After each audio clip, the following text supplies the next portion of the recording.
overextending, because his bot lane ganks are something to be feared. Absolutely. I really like this. Vinar was...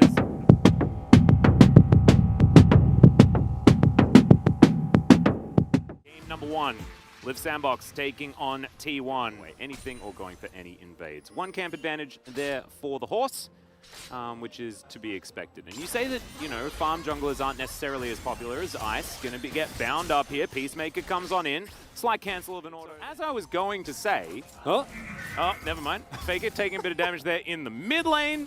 Okay, now you can. Yeah, and as I was going to say, Hecarim is a farm animal as a horse, and therefore is probably more allowed to farm. It's got a flash forward, and that is first blood solo kill to Clozer. Oh my goodness, Ona not going to be able to trade that one back, as now Croco coming in towards the top side as well. Zeus is just going to have to die. Doesn't want to give over the... Right, Clozer being heralded as like one of the most talented, hyped up rookies, up and comers, playing behind Faker, and then never really getting off the ground. Then spotting this gank by Ona. And just flashing in. Yeah, it was a little bit greedy. Yeah, Faker just walking in range. Nice. Fine, but actually giving over a kill to the Hecarim this early would have been disastrous. Oh, Clozer. Not again. Yeah, it's not so good. As he's going to get the stuns up, and there's the flash forward, misses the Q. The T1 once again. Clozer just outplaying him. Being nearly as scared. The rest of the map, though, T1 needs to play respectful as Croco Ghosts. Yeah, that is going to be the Q landing onto Clozer. There's the kickback, special delivery, and it's actually Ona that locks down the kill. Croco now taking a lot of damage from Faker, but it's a 1-for-1. Starting up this Herald. Yeah, and they should be able to use this Herald to move towards the top side, give Gumayusi even more plates. He already has 4 under his belt. That's like 4 dinners without having to do any dishes. Very, very good. It's T1. Gonna have to deal with the fact that Croco is there. He does have the ulti available, but he's gonna get bound. Dove now looking for an opportunity. Zeus still charging up the Naba as in goes Croco. The curtains are being called as well as they take down Gumayusi to start this one off. Ona is going to survive, but Zeus is still massive in the backline. That's a double kill on both of the tanks as Kale's running for the hills and the Q will connect. There's the kick flashes. Ona's not done yet, and the 4 of them are mopped up. Clozer is the only one that remains. Path back, get away from the fight, and he would have been able to. He's a Hecarim with a Yuumi on top of him, and the first part of the fight shows why it's such a deadly combo. But then, yep, it's just beautifully executed and really showcasing again. Ona here on bot side again has Dragon's Rage available. Very sneaky as there's the final chapter. They are trying to bait this one in as Gumayusi's going to flash, get himself out of the way.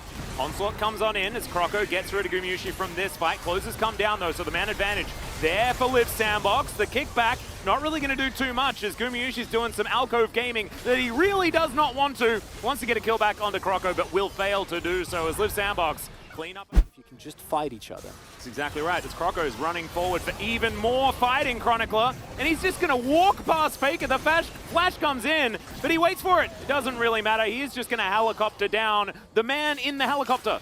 It's very unfortunate. His machine working against him, and Ona just going to have to watch as they do exactly what they want. Okay, final spark comes on in, but not going to be doing too much damage here as this against Croco.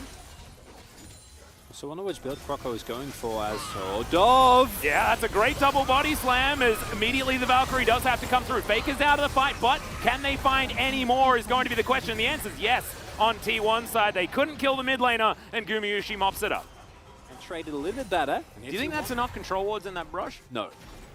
No, I need more. So you're going to need 5. So that's the maximum. Zona taken down to about half health here. He's going to flash, get himself out of the way. Onslaught of Shadows does basically nothing as that's a big Gnar onto 3 into the wall. Back goes Ona, and he's actually going to be able to get the kill onto Dove and make it out. Now Carrier and Gumayusi trying to lock down the remaining members, and Clozer not going to have anywhere to go. Kale as well is now just a cat by itself.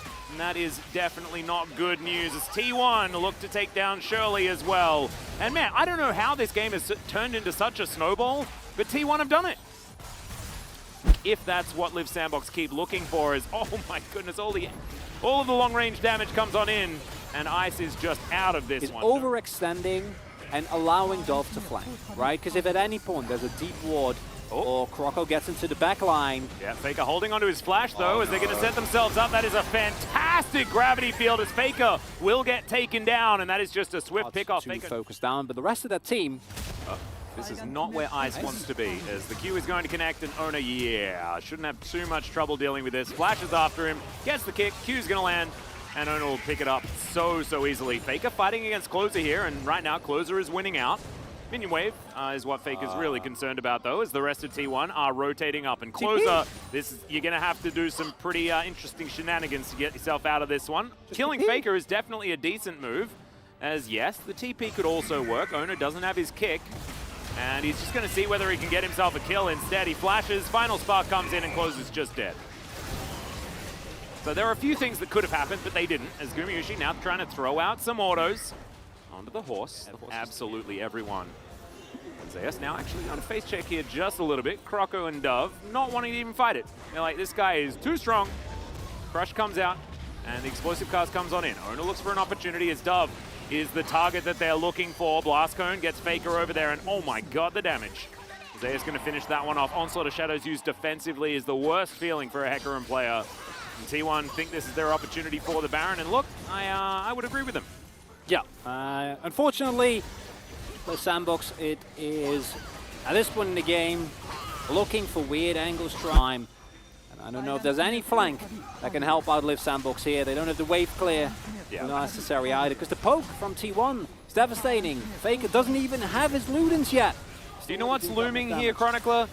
Gigantic wallets. Absolutely massive wallets.